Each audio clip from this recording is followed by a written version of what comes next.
Ora, muito boas tardes. Vamos então dar início à apresentação da obra O Relógio de Cuco, Maria Antônia Paula, autorretrato, e tenho o gosto e a honra, em nome da Fundação Carlos Gulbenkian, de saudar muito especialmente a nossa autora, querida autora. Muito obrigado. Agradecer à professora Zília Osório de Castro, que irá intervir na apresentação da obra, bem como a doutora Inês Pedrosa, que eu saúdo muito especialmente, autora do prefácio desta obra. Sem mais, gostava de, em nome da Fundação Carlos Gulbenkian, dizer o gosto que temos em apresentar aqui este autorretrato da Maria Antônia Paula, prefaciado pela Inês Pedrosa. E eu devo dizer-vos em duas palavras apenas, para não quero amassar-vos, que tive um enorme prazer, um enorme gosto, como irão todos ter um enorme gosto e um enorme prazer em ler este pequeno livro onde Maria Antônia Paula se nos revela na sua extraordinária personalidade. Antes de mais, dando ao valor da liberdade um especial significado. É talvez a palavra que nós encontramos aqui como uma palavra simbólica, permanente, naquilo que é a vida, o empenhamento, o exemplo de Maria Antônia Paula. O valor da liberdade como elemento central deste livro. Depois, a consideração de um percurso que tem este título que se compreende por isto. Este relógio de Cuco é símbolo da curiosidade que a criança que era Maria Antônia Paula teve em saber o que era aquela estranha máquina do tempo que regularmente dava as horas. E um seu avô lhe explicou.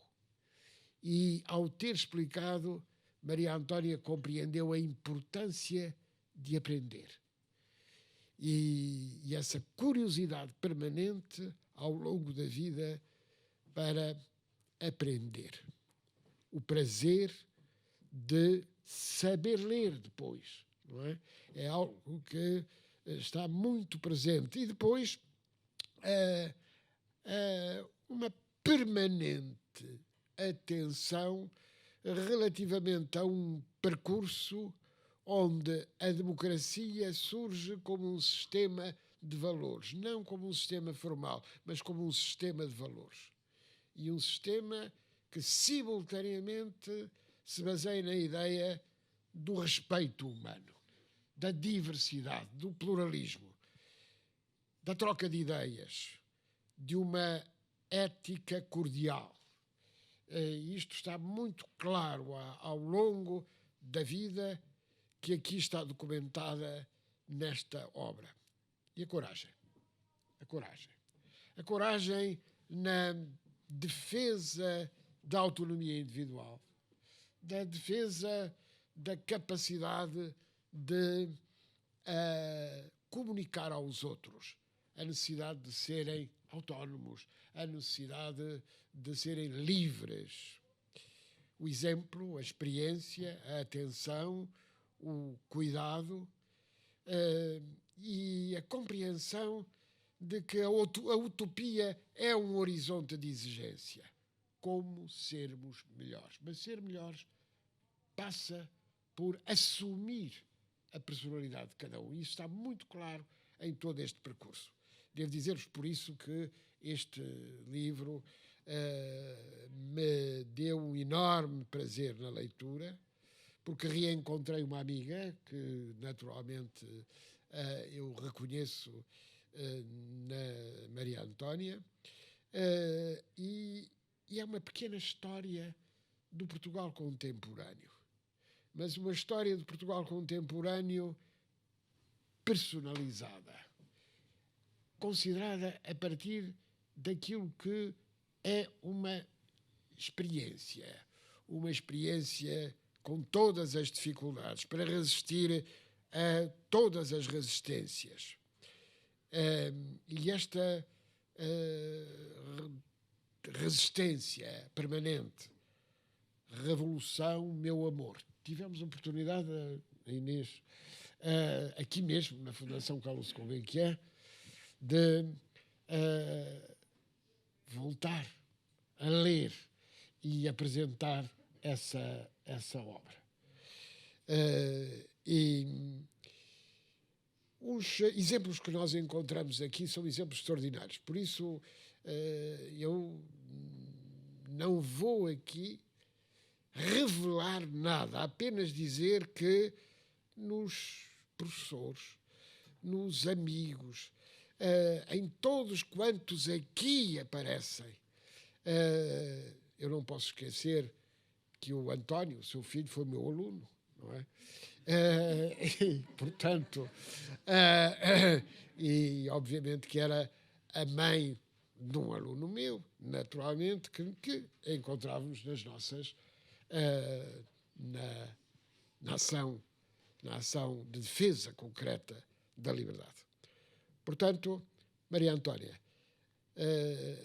a melhor homenagem que eu lhe posso fazer neste momento é dizer que, pela escrita, pela capacidade de nos transmitir uma extraordinária cordialidade e, sobretudo, uma defesa clara, inequívoca, em cada momento, da liberdade.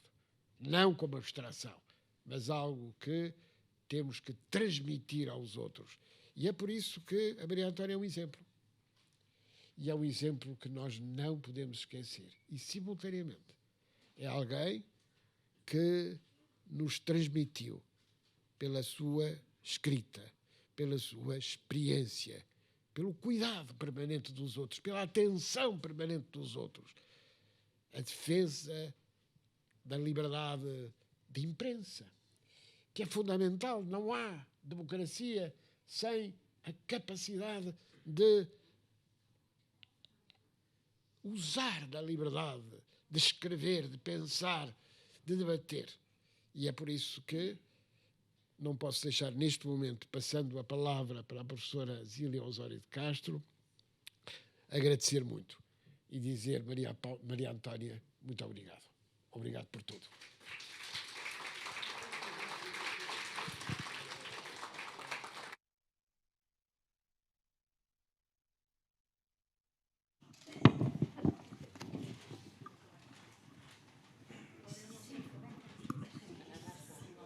Tá? Tá. Em nome de Faces de Eva e no meu Em nome de Faces de Eva e no meu próprio, cumprimento, em primeiro lugar, o Sr. Professor Dr. Guilherme de Oliveira Martins por ter aceito estar presente nesta sessão, além de ter apoiado desde a primeira hora a edição que aqui hoje apresentamos.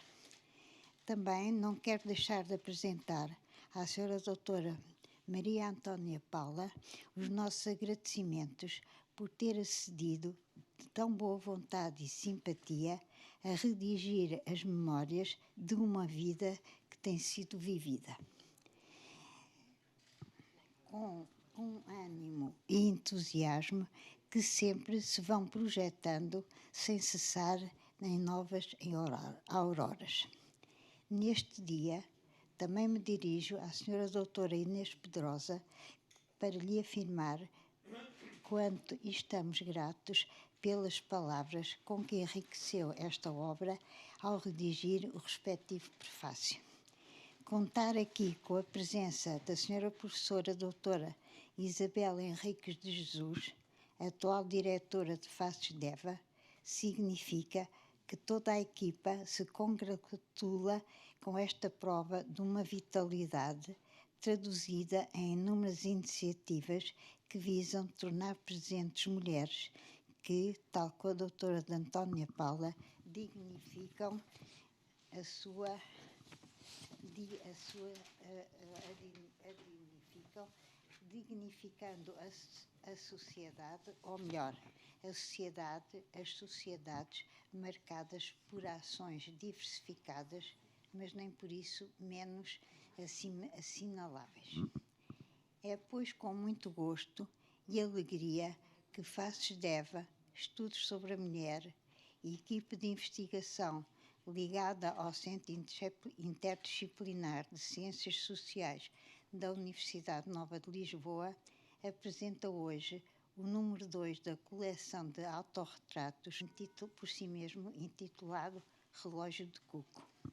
Precedeu a participação da professora doutora Maria da Glória Garcia, primeira reitora da Universidade Católica Portuguesa, que se retrata evocando episódios relativos à sua vida académica. Inicia-se assim um percurso a que se pretende dar continuidade, ouvindo outras mulheres, também elas dignas de serem relembradas na sua vivência de seres humanos dotados de identidade própria.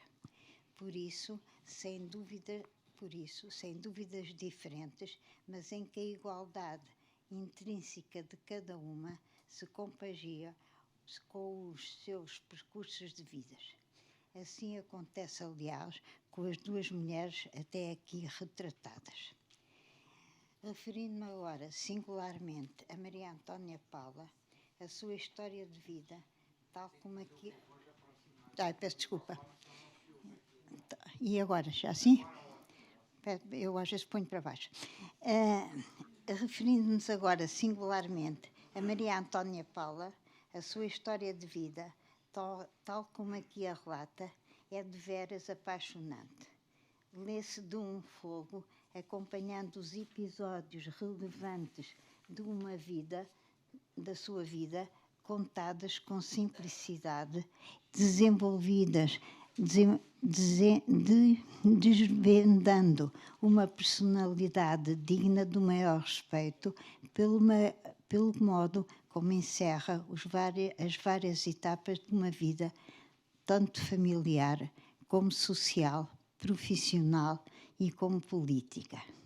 A autenticidade, ligada ao ideal de liberdade, resulta do relato das vicissitudes da sua vida, em que a afetividade se dá às mãos com a coragem, a ousadia, a solidariedade, o interesse pelo acontecer, a consciência de si própria e das suas opções e intenções.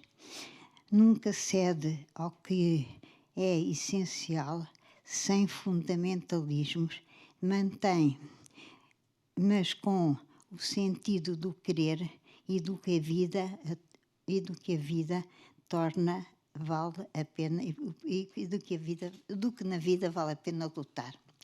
Tudo isto sem nunca se esquecer de que é mulher, pretendendo ser reconhecida como tal. Feminista, quiçá.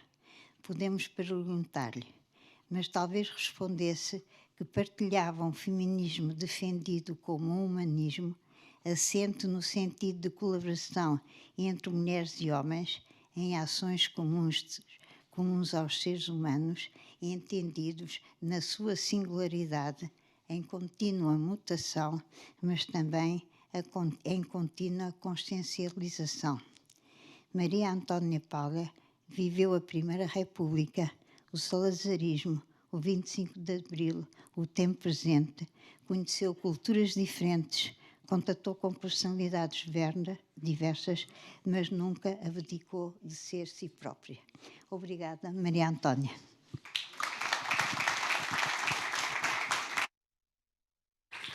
Muito obrigado, professora Zília Osório de Castro. E agora, Inês, Passo-lhe a palavra. Obrigado. Muito obrigada. Antes de mais, agradecer ao meu amigo Guilherme Oliveira Martins a belíssima apresentação que fez e o facto de tem estado sempre do lado das mulheres.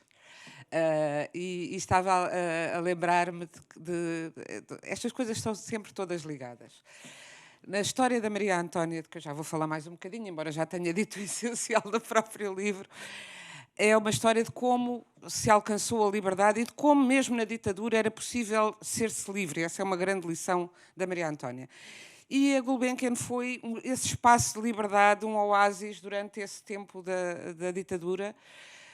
E, portanto, penso que é o sítio ideal para lançar este projeto.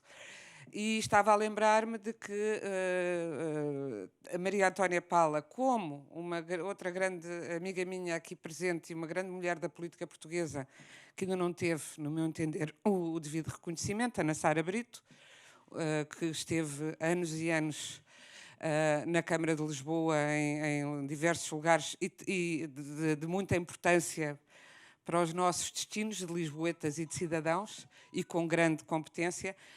E ambas fundaram uma biblioteca Ana de Castro Osório, em Lisboa, ou seja, na biblioteca já existente de Belém, elas criaram uma biblioteca feminista, que eu já agora aproveito para aconselhar todas e todos a irem visitar, e foram elas que se responsabilizaram por criar o primeiro acervo e por solicitar outras mulheres também que dessem o seu contributo para que essa biblioteca pudesse ter essa especialização.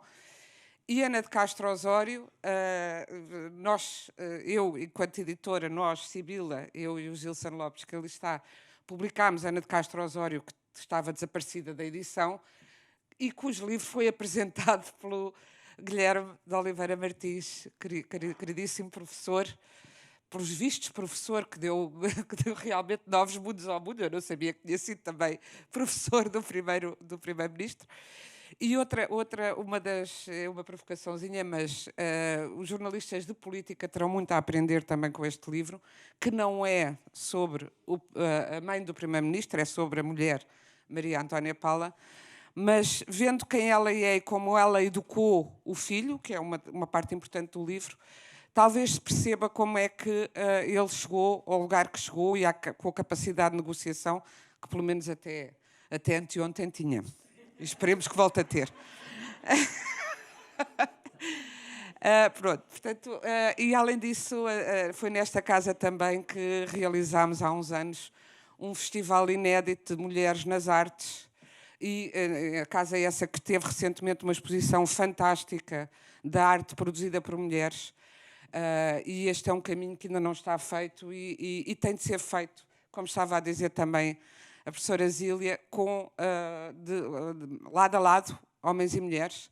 E quando os homens começarem a dizer sem vergonha que são feministas, porque não vejo homens que digam eu sou antirracista, e não precisam de ser negros para ser antirracistas, mas não sei, muitas vezes dizem, eu não sou mulher, por isso não posso ser feminista, não sei o que é que se passa com eles, mas pronto. Agradecer em seguida às faces de Eva, aqui representadas pela professora Zília, e às outras que aí estejam, além da diretora, que eu tenho acompanhado o percurso, e não só da revista Faces de Eva, mas de toda a equipa, de tudo o que têm feito na Universidade Portuguesa, porque elas estão na Universidade Nova de Lisboa, onde eu também estudei e supostamente estudo, porque estou a fazer um doutoramento há uns anitos aqui, supostamente. Mas elas não são só o grupo feminista da universidade, o grupo de estudos de género, são o grupo de estudos de género praticamente único em Portugal, o que não deixa de ser extraordinário, dado que já estamos um bocadinho avançados neste século, mas pronto.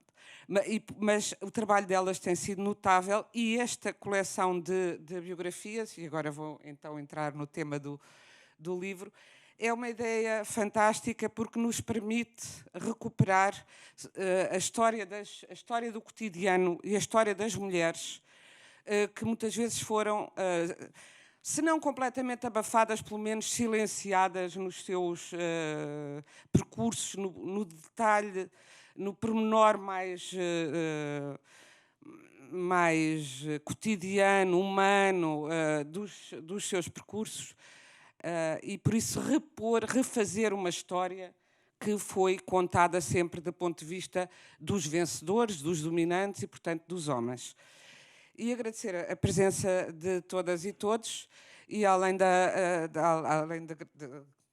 todos os amigos, escritores, gente de muito valor, jornalistas, etc., e familiares que aqui estão, gostaria, além da Ana Sara, que já referi, de sublinhar também a presença de uma mulher importante na cultura portuguesa, no exercício político em prol da cultura, que é a Gabriela Canavilhas, e cuja presença também agradeço.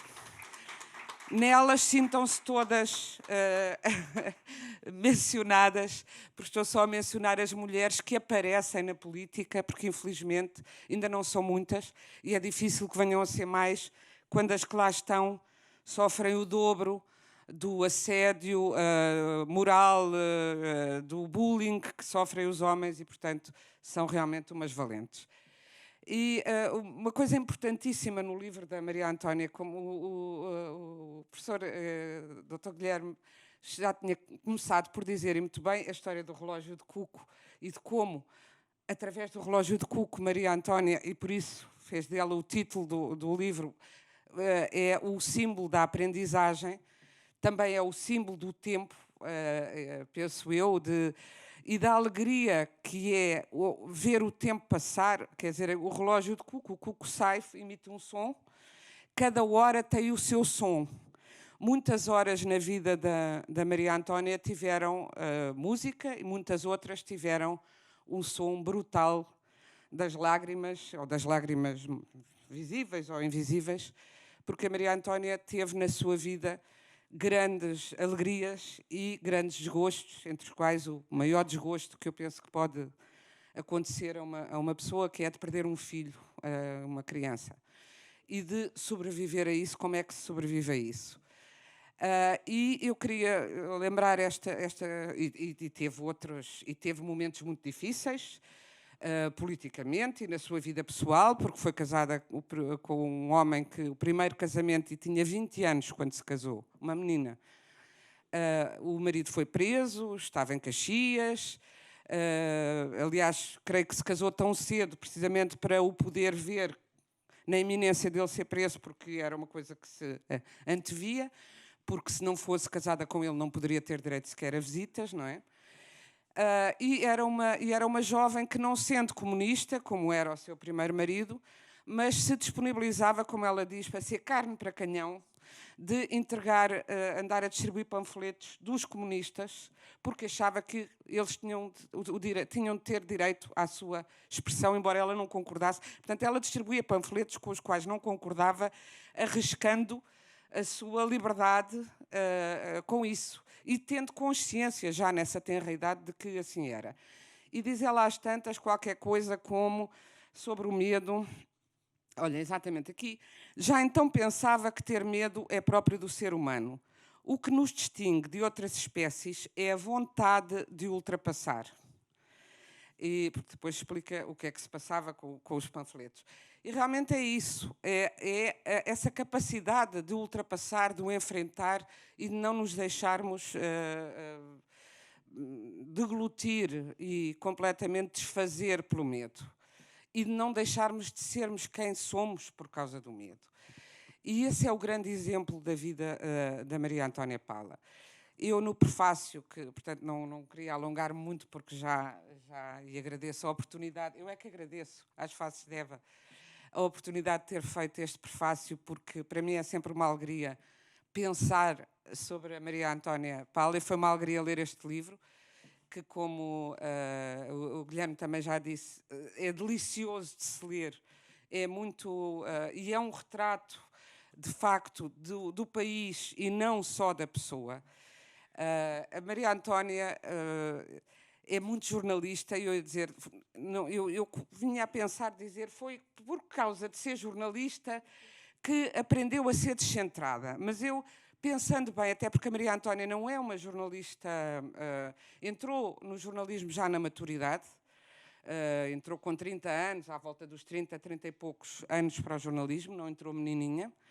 E, portanto, ela entrou porque ela já era jornalista na sua maneira de ser, porque era uma mulher que cresceu com, eu ia dizer pais, mas sobretudo os avós republicanos e envolvidos na questão política e sempre acompanhava, e mesmo durante a Segunda Guerra acompanhava, ouvia os relatos da Voz de Londres, do Fernando Peça, acompanhava a evolução dos aliados, desde muito criança, que quer a política externa, quer a interna, lhe foram transmitidas como partes da vida, naturalmente. E, portanto, ela sempre se viu numa comunidade, e mais do que numa comunidade nacional, num país, mas também no mundo. E sempre teve uma curiosidade, lá está, que vem desta coisa de aprender e da história do relógio de Cuco, por saber o que se passa e por perceber as causas dos acontecimentos, mais do que relatar factos, entendê-los, desfibrá-los, destrinçar o que se passa dentro deles. E por isso, ao escrever a sua autobiografia, e eu lembro-me quando lhe foi feito este desafio pelas faces de Eva, Maria Antónia dizia-me: mas eu agora vou escrever sobre mim, eu toda a minha vida, o jornalismo é escrever sobre os outros, é não pensarmos em nós. E é esse descentramento, essa ausência de ego, que faz o melhor do ego dela. E que a tornou a excelente jornalista que a Maria Antónia foi e é, continua a ser. E, portanto, ao contar a história, não é uma história dos estados de alma dela, para usar uma expressão também do livro, que diz que quando entrou nos jornais gostava muito do que ela escrevia, porque não escrevia com estados de alma, como normalmente as mulheres que escreviam nos jornais nessa altura, que aliás eram colaboradoras e não jornalistas, da página feminina, ou de umas coisas assim mais florais. E o primeiro elogio que teve de um chefe foi, ela escreve, quando foi admitida, ela escreve como um homem. Claro que é preciso dizer que as mulheres eram instigadas a escrever como se entendia que as mulheres escreviam, e claro que a escrita da Maria Antónia não é como um homem nem como uma mulher, é como ela, e por isso as suas reportagens tiveram tanto sucesso. Houve uma vez uma reportagem sobre o Brasil, o Carnaval no Brasil, que teve, eu estava a ler os números e a pensar, isto foi nos anos 70 e agora quantos jornais é que têm esta tiragem, não é? Mas isso, dava-nos outra conversa sobre o jornalismo e a evolução ou a involução. 300 mil exemplares do Século Ilustrado com essa reportagem esgotaram nessa época. E a Maria Antónia, antes de ser jornalista, foi distribuidora de panfletos, não é? Depois foi assessora de imprensa da Dom Quixote, de uma editora. Depois foi tradutora de italiano de um dicionário para português, uma enciclopédia para português, e depois também redatora de uma outra enciclopédia, e depois secretária e várias outras funções de arquivo no Sindicato dos Arquitetos. E depois que fez uma carreira brilhante, que sabemos, como jornalista, e foi presidente da Caixa de Previdência dos Jornalistas, a última presidente que essa Caixa teve, Caixa que até hoje nem Maria Antónia nem eu nos resignamos a que tenha sido fechada, e que achamos que foi injusto, mas isso também é outro assunto, mas que Maria Antónia conduziu com grande sentido prático e com grande sentido de justiça, como sempre nos seus cargos públicos, públicos de serviço público, e teve outros, esteve ligada à Liga das Mulheres, a um movimento feminista que também, infelizmente, não durou muito, e depois ligada a lutas como a luta pela independência, pós-independência, a luta pela democracia, melhor dita, em Angola. Portanto, mulher de causas, mulher sem medo, ou com o medo equiparado à vontade de ultrapassar e à vontade de aprender, e que conta toda a sua existência de uma forma muito simples e integrando aquilo que ela viveu, hora a hora, no que foi vivendo o país e, e o seu combate pela liberdade. O combate pela liberdade é muito estimulante. Continua a ser estimulante porque quando imaginamos que nos anos 40 discutia com o pai, batia ao pé, claro que o pai depois tem um capítulo engraçadíssimo sobre a ditadura doméstica, o pai que era um democrata na rua, mas em casa com a filha, achava que a filha tinha que ter umas leis especiais, e a complexidade da natureza humana que começou por observar nos próprios pais e no que a rodeava, e a capacidade de se manter lúcida, muito cedo, por exemplo, casada como comunista, mas já tinha lido o André Gide, aquilo que ele tinha escrito sobre os campos de concentração na União Soviética, e já tinha uma visão desassombrada que muita gente mais velha de esquerda muito mais tarde veio a ter, e sempre com uma grande simplicidade manteve-se nessa luta pela liberdade, com algumas coisas com graça, como o facto de dizer, e muitas vezes diz no livro, e muitas vezes conversamos e rimos sobre isso, a Maria Antónia teve um processo gravíssimo de censura, uma reportagem sobre a interrupção voluntária da gravidez, ou seja, no caso era o aborto é crime, e era uma reportagem em que se via o que era fazer um aborto. Já depois do 25 de Abril, teve um processo gravíssimo em tribunal, e, portanto, costuma dizer, havia a censura, era complicado, etc., mas eu fui mais livre, eu tive menos problemas de censura antes do 25 de Abril do que depois. Assim como dizia, fui mais bem tratada por patrões de direita do que pelos de esquerda, que é uma coisa que eu, que já fiz um jornalismo depois do 25 de Abril, posso confirmar, porque tive exatamente a mesma experiência, o que prova como estas coisas são muito complexas e, por isso mesmo, também entusiasmantes.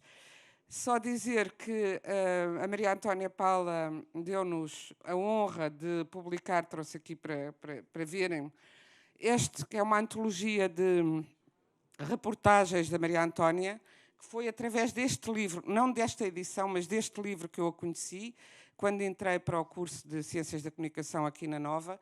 Procurei livros de jornalismo, havia muito poucos, havia uma edição antiga, que depois desapareceu e nunca mais reapareceu. Eu queria muitas vezes dá-la a jovens jornalistas como exemplo do que seria uma grande reportagem bem feita, e estava desaparecido, e desde que eu, há muitos anos, pensei que gostaria de fundar uma editora, sempre pensei, o primeiro livro que eu quero publicar é o Só Acontece aos Outros, histórias de violência, uma sequência de reportagens realmente fantásticas e que também desenham o país interior, o país profundo, e continuam a desenhá-lo muito, porque estas histórias de violência sobre mulheres e crianças não desapareceram, não é?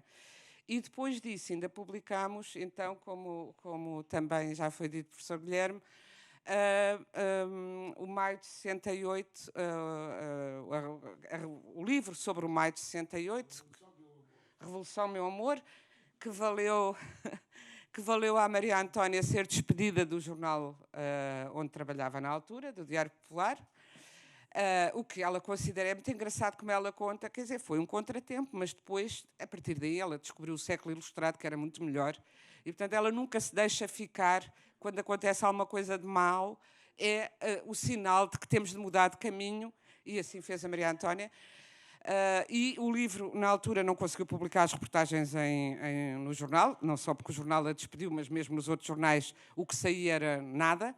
Publicou um livro que foi imediatamente apreendido, que estava completamente fora do mercado, e tenho a felicidade de dizer que Revolução, Meu Amor, tem sido um êxito tão grande que eu não consegui trazer-vos um exemplar, devemos ter um no armazém para lá escondido, o único, temos um no nosso escritório, porque teremos que o reeditar em breve, porque tem sido um sucesso extraordinário, o que muito nos alegra. E, portanto, não tomo mais tempo, só queria agradecer mais uma vez à Maria Antónia e às Faces de Eva e a iniciativa e terem-me permitido escrever outra vez sobre a Maria Antónia, porque, como eu digo, a Maria Antónia tem sido um exemplo de vida e de trabalho tão importante para mim, e é sempre uma alegria tão grande estar com ela e aprender diariamente com ela, que só posso sentir-me grata por poder ter esse privilégio, desse convívio que me tem ajudado tanto a viver melhor. Muito obrigada.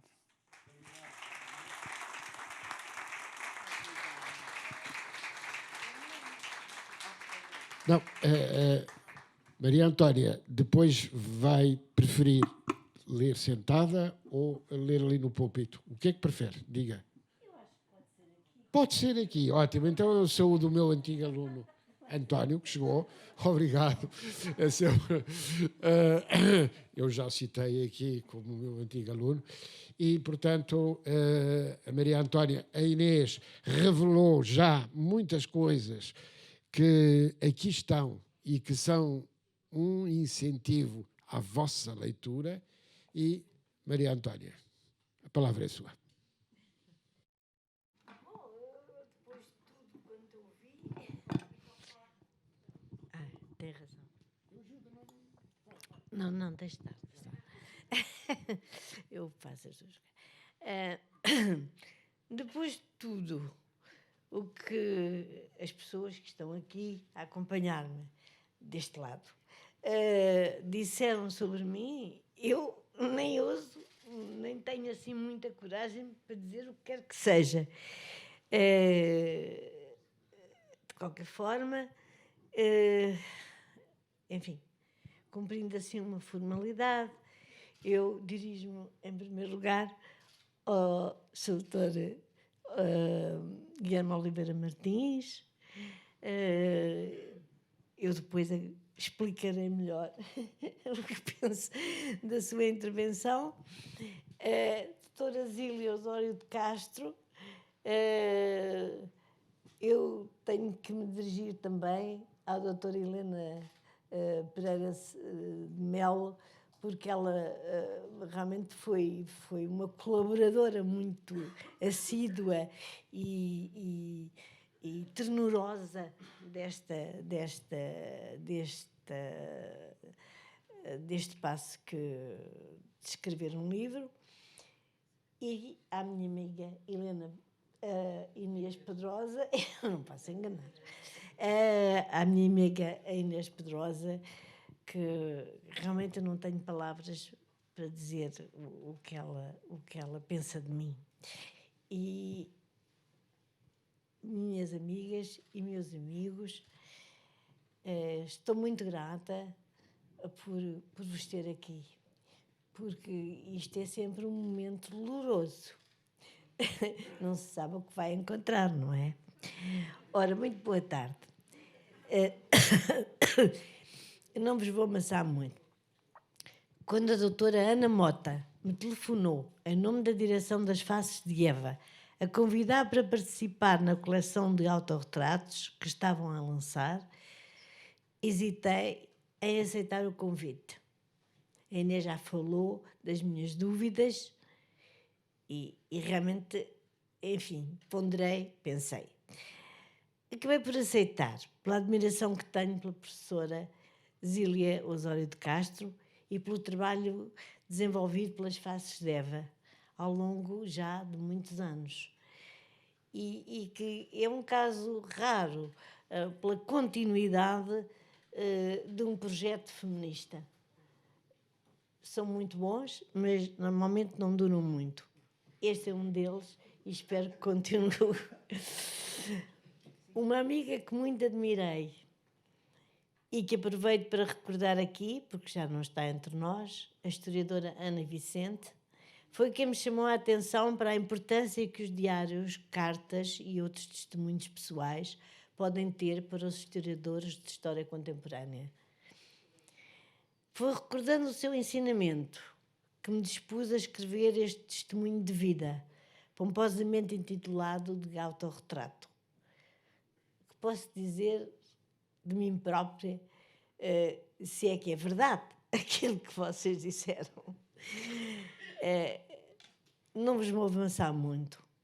Quero só acrescentar que tenho 88 anos. As pessoas não se definem...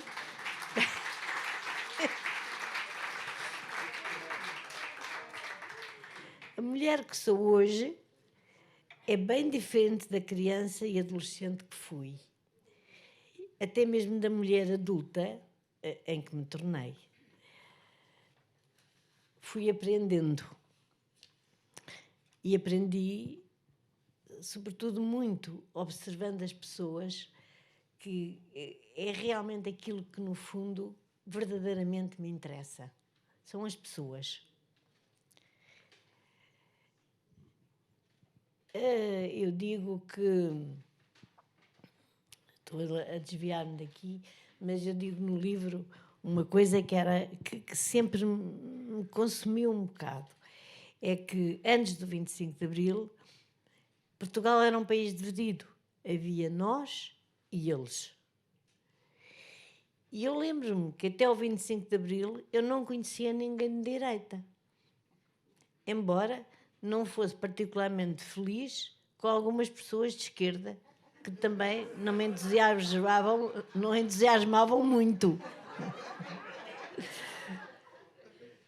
E foi graças à democracia que eu conheci pessoas da direita, do centro. Continuei a ser de esquerda, à minha maneira, e realmente eu nunca me zanguei com ninguém.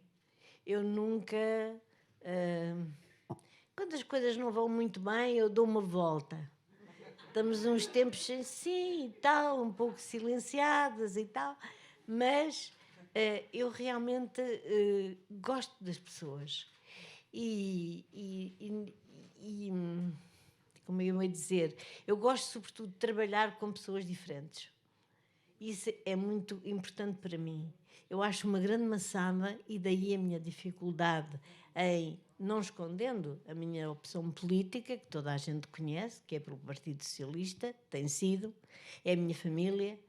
A gente às vezes zanga-se com a família, também se zanga com as famílias políticas, mas é um prazer para mim poder conviver com pessoas que pensam de maneira diferente e tornar-nos amigas delas. E eu tenho uma grande prova disso naquilo que foi já aqui lembrado pela Inês, nessa luta que nós e o meu amigo, meu grande amigo João Soares, fez comigo e com outros pela paz e democracia em Angola. Porque sem democracia não há paz, e é isso que se verificou e para o qual nós quisemos alertar em anos e anos de luta, não muito visível, mas que existiu, por esse ideal de que nós somos todos iguais, e é preciso que isso não fique na fronteira do nosso país ou do nosso continente ou dos privilegiados da terra. Todos temos direito a isso. Bom, agora volto ao meu papel. Portanto, eu dizia-vos, eu tenho 88 anos e sou diferente de tudo o que se passou para trás, e naturalmente não haverá muito mais tempo para mudar. Uma diferença, mas esta diferença que eu invoco não se deve apenas à idade. Evoluí desde o dia em que o meu avô paterno me ensinou a ver as horas no relógio de cuco que existia lá em casa. Tinha apenas 4 anos. Daí partiu, penso, o gosto que tenho de aprender. O exercício que me impus para realizar o trabalho que hoje apresentamos não foi fácil. É muito difícil olhar para dentro de nós próprios e comunicarmos a outros o que nos define, o nosso eu, o que me parece inseparável do que vimos, sentimos, experimentamos, realizamos e guardamos na memória, tantas vezes traiçoeira. Não aprecio a exposição de estados de alma e penso que a nossa memória registra o que não pertence só a nós. Teremos o direito de o revelar ou o dever de o fazer para que a memória se não perca. Foi assim que construí este pequeno livro, resumo sumário de uma vida longa.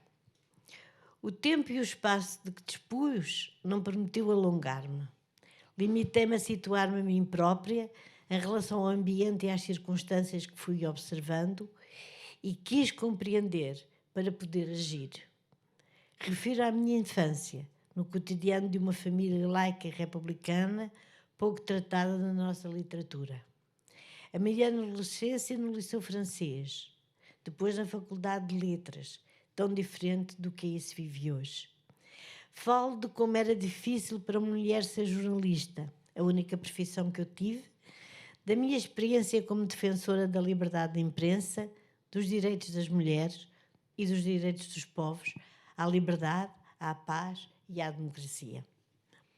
Aponto alguns acontecimentos que se registaram no nosso país.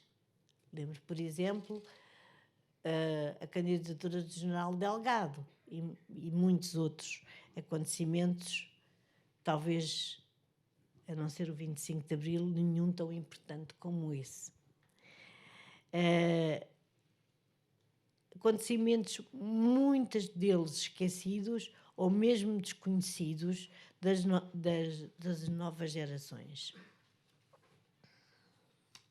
Peço desculpa. Em tudo isto, perpassa como nasceu em mim a ideia de liberdade, que marcou e marca ainda o desenrolar da minha vida. O livro estava aí.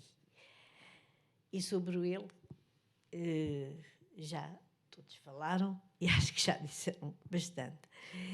Eu só quero agradecer à Fundação Calouste Gulbenkian, na pessoa do seu presidente, Dr. Oliveira Martins, nos ter recebido.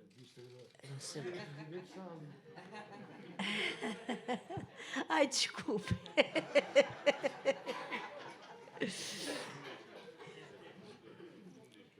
Sabe que este vírus pôs-me durante um ano fora do mundo, num confinamento cumprido até à última.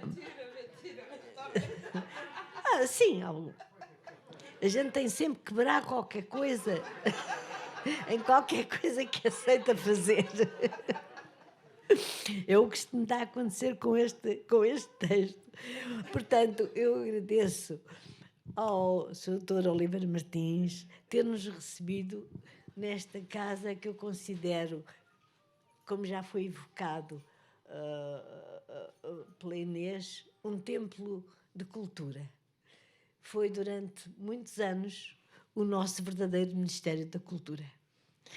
Agradeço também à professora Zília Osório de Castro, que eu admiro há tantos anos, a oportunidade de prestar, mais uma vez, este contributo que eu considero fundamentalmente para a causa das mulheres.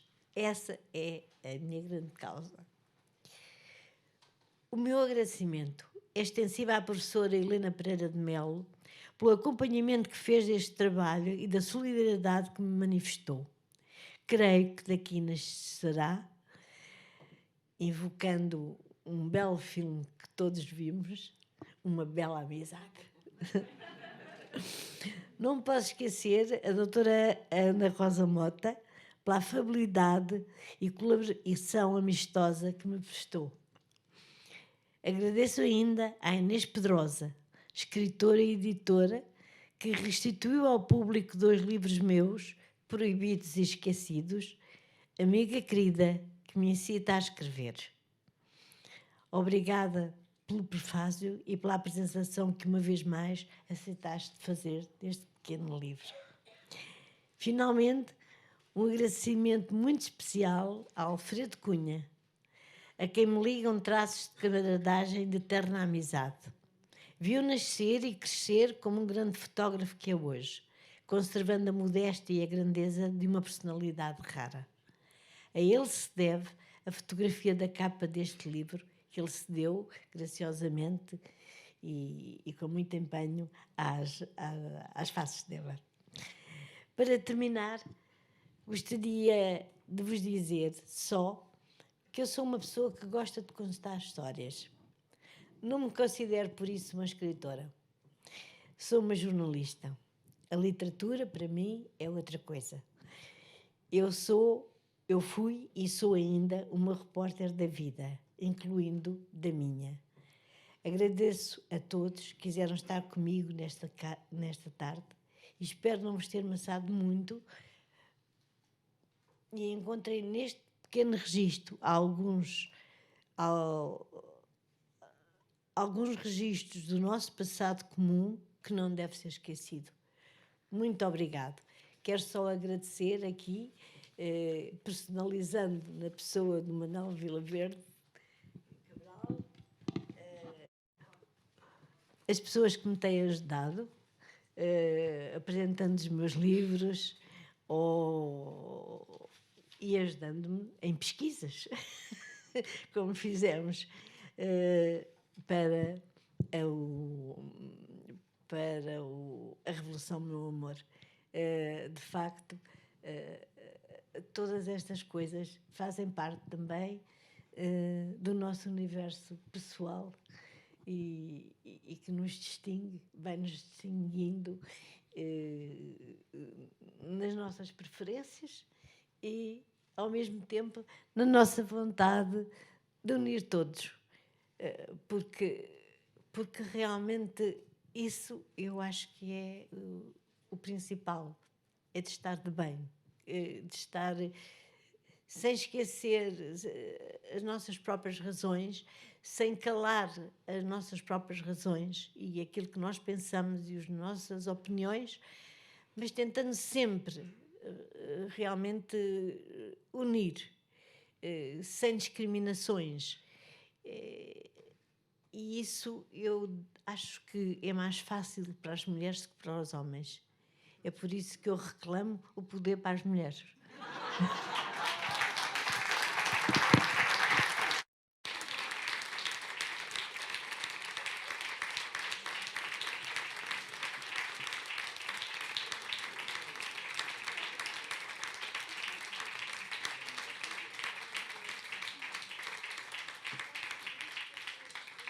Se alguém deseja fazer alguma pergunta, o Sr.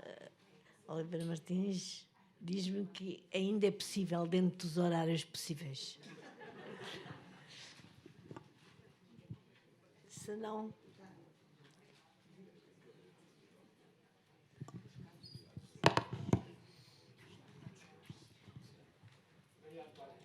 A sua palavra foi absolutamente, para todos nós, um modo de nos encontrarmos consigo. Muitos parabéns, muito obrigado. E agora, a leitura da Maria Antónia, vão ver que vale mesmo a pena. Obrigado. Eu queria só terminar, porque eu acho, quando agradeci ao Dr. Oliveira Martins, foi um agradecimento muito seco. Eu quero dizer que me comoveu muito o trabalho que teve em ler o livro e em extrair dele aquilo que lhe pareceu mais significativo e que eu, de certa maneira, até ignorava. A doutora Ana Sara Brito, eu não lhe posso recusar a palavra, porque ela é uma amiga, é uma companheira, é uma irmã.